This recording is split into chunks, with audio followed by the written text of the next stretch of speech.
Hello everybody, this is Tundra Techs, and I want to make a video today to go over a feature of the FRAC harness that I get questions about quite frequently.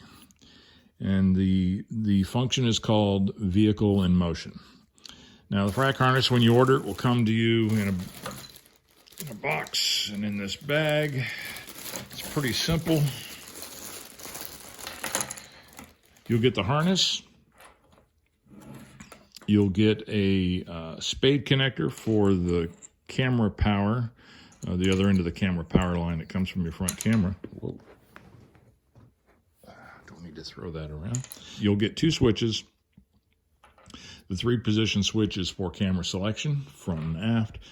The on-off switch is for the VIM function, vehicle in motion. So what is vehicle in motion? Vehicle in motion is a signal that comes from the truck to the head unit to let it know that you are moving. That signal is used to help update the cursor position on the moving map driven by your GPS.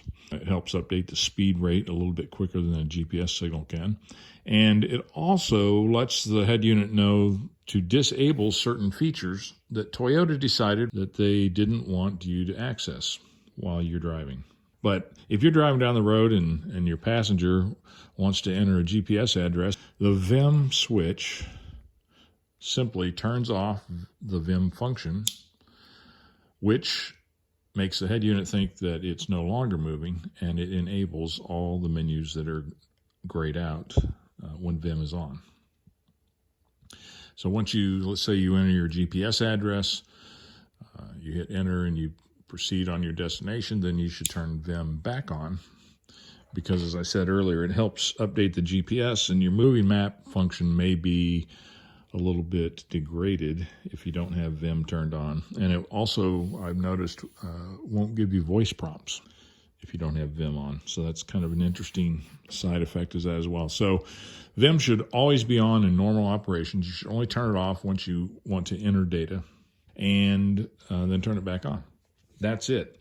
The VIM switch connects to this 2-wire green switch lead, and it's pretty simple.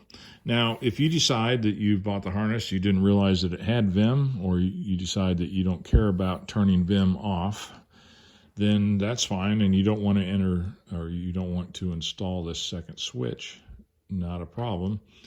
Don't put the switch in. Cut these red spade connectors off, solder the 2 green wires together. That has the effect of being like a switch in the on position. And then tuck the wires back behind your dash. You only have to mount your camera switch at that point. You've got the front rear anytime cam function, and you don't have to worry about VIM. Very easy. Okay, that's it, guys. Very simple. It is confusing if you haven't heard of this before. If you didn't read the instructions, that's okay. That's why I'm making this video.